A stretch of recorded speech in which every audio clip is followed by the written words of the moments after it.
Bible literature ministry అనుదిన ధ్యానములు April 23 అంశము రోషము కలిగి ఉందాము.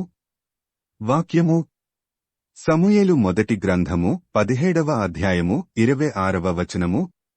జీవముగల దేవుని సైన్యములను తిరస్కరించుటకు ఈ సున్నతిలేని ఫిలిస్తీయుడు ఎంతటివాడు. ప్రభువునందు ప్రియులారా, నేటి వాక్యమును ధ్యానించుకుందాము. పరాయి వాళ్లు ఎవరైనా మన కుటుంబ సభ్యులలో ఎవరినైనా ఒక మాట అంటే మనకు చాలా కోపం వచ్చి వారిని తిరిగి ఏదో ఒకటి అంటాము. అందుకు కారణం మన కుటుంబ సభ్యులలో ఎవరిని అన్నా మనల్ని అన్నట్లుగా భావించి మనకు రోషం వస్తుంది. కేవలం రక్తం పంచుకొని పుట్టిన వారి విషయంలో మనకి వచ్చే రోషము మన పుట్టుకకు, మన ప్రాణమునకు మూలమయ్యున్న దేవుని విషయంలో మాత్రం రావడం లేదు. పై వాక్యములో జీవముగల దేవుని సైన్యములను తిరస్కరించుటకు ఈ సున్నతిలేని ఫిలిస్తీయుడు ఎంతటివాడు అనే మాటలు అన్నది బాలుడైన దావీదు. ఆ మాటలు అనడానికి అక్కడున్న పరిస్థితికి దావీదుకి ఏమిటి సంబంధం? ఎందుకు అంతటి రోషం పొడుచుకొని వచ్చింది? అతనేమీ సైన్యంలో లేడు. అన్నలని చూడటానికి వచ్చాడు, చూసి వెళ్లిపోవచ్చు. అయినప్పటికీ దేవుని విషయంలో అతనికి రోషం వచ్చింది. ఆ రోషం దేవుడంటే దావీదుకి ఎంత ప్రేమో రుజువు చేస్తుంది. ఇంకొక సందర్భంలో దేవుని పట్ల షద్రకు, మేషాకు, అబేద్నెగోల రోషము చూడవచ్చును. దానియేలు 3:17లో విగ్రహానికి మ్రొక్కనందున అగ్నిగుండములో వేయబడటానికి కూడా సిద్ధపడి మేము సేవించుచున్న దేవుడు మండుచున్న వేడిమెగల ఈ అగ్నిగుండములో నుండి మమ్మును తప్పించి రక్షించుటకు సమర్థుడు, మరియు నీ వశమున పడకుండా ఆయన మమ్మును రక్షించును, ఒకవేళ ఆయన రక్షింపకపోయినను అని చెప్పారు. దేవుడు రక్షింపకపోయినా సరే చావడానికి సిద్ధపడ్డారు.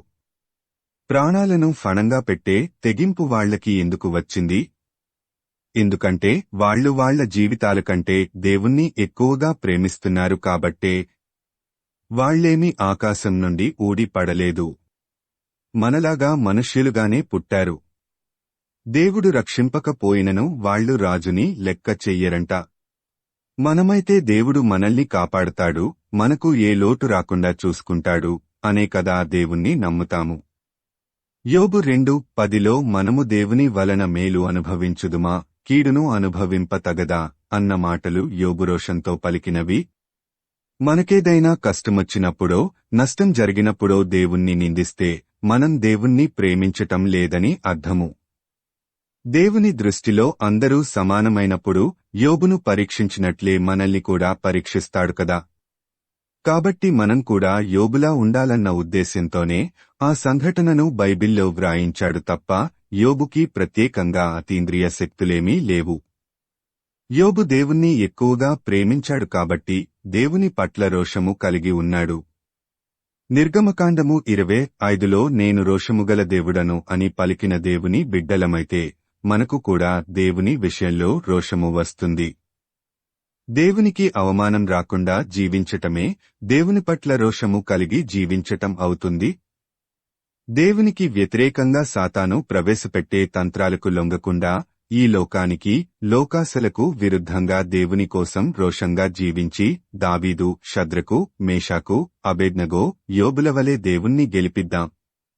దేవుని విషయంలో మనకి ఎంత రోషము ఉంది అనే దాన్ని బట్టి మనం దేవుణ్ణి ఎంత ప్రేమిస్తున్నామో రుజువు చేయగలము. ప్రార్థించుకుందాము. ప్రభువా, మమ్మును ప్రేమించి మాకిచ్చిన ఈ జీవితాన్ని బట్టి ఈ లోకంలో మేము నీ కొరకు రోషంతో జీవించే మనసు మాకు దయచేయమని యేసయ్య నామమున అడుగుతున్నాము తండ్రి. ఆమేన్. ప్రభువునందు ప్రియులారా, మార్కు సువార్త 16వ అధ్యాయము 15వ వచనములో మీరు సర్వలోకమునకు వెళ్లి సర్వసృష్టికి సువార్త ప్రకటించుడి అని యేసు ప్రభువు చెప్పాడు. కాబట్టి సువార్తను ప్రకటించడంలో భాగంగా ఈ వాక్యమును మీ స్నేహితులు, బంధువులకు షేర్ చేయమని ప్రభువు నామమున కోరుతున్నాను. దేవుడు మిమ్మును దీవించునుగాక.